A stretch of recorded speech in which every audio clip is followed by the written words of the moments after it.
నమస్తే అందరికీ. ఈరోజు ఏమి అనంటే మునగాకు ఫ్రై రెసిపీ.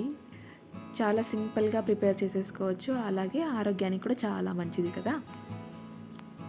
అంటే ఒక కడాయిలో వచ్చేసి ఒక 3 or 4 టేబుల్ స్పూన్ ఆయిల్ వేసుకొని దీంట్లో పప్పు దినుసులన్నీ వేసుకొని అవి వేగాక వేయించుకోవాలి.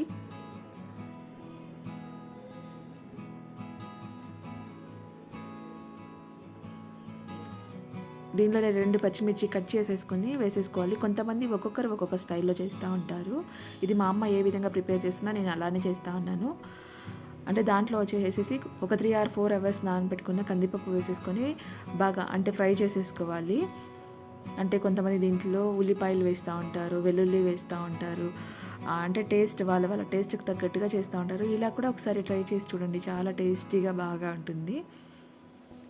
ఇప్పుడు కందిపప్పు కొంచెం ఫ్రై అయ్యాక అంటే కడిగి పెట్టుకున్న మునగాకు వేసేసుకోవాలి. అంటే మునగాకును కూడా కొంతమంది ఏమి అని అంటే ఒక 3 or 4 minutes బాయిల్ చేసి వేస్తూ ఉంటారు. కాకపోతే నేను అలానే డైరెక్ట్గా వేసేసిన్నాను. ఇది కొంచెము బాగా వేగిన తర్వాత రుచికి సరిపడా సాల్ట్ వేసేసుకొని ఫ్రై చేసుకోవాలి.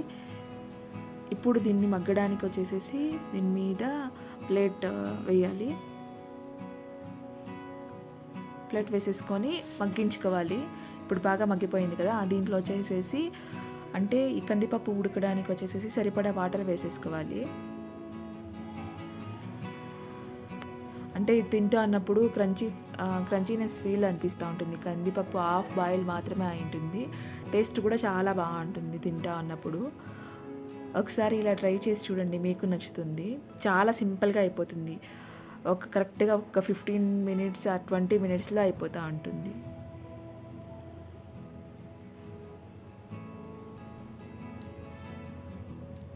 అంటే ఈ వాటర్ అంతా మగ్గిపోయేంత వరకు ఫ్రై చేసుకోవాలి.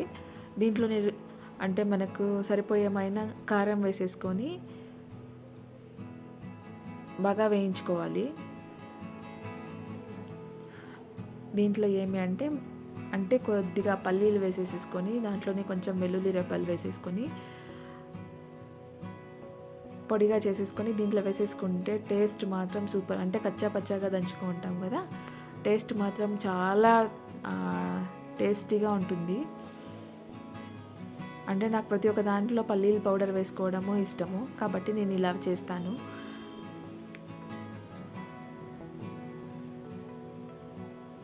ఇలా వేసి ఒక 3 or 4 minutes బాగా మగ్గనించేసిన తర్వాత అంతే, చాలా సింపుల్గా రెడీ అయిపోతుంది మునగాకు ఫ్రై.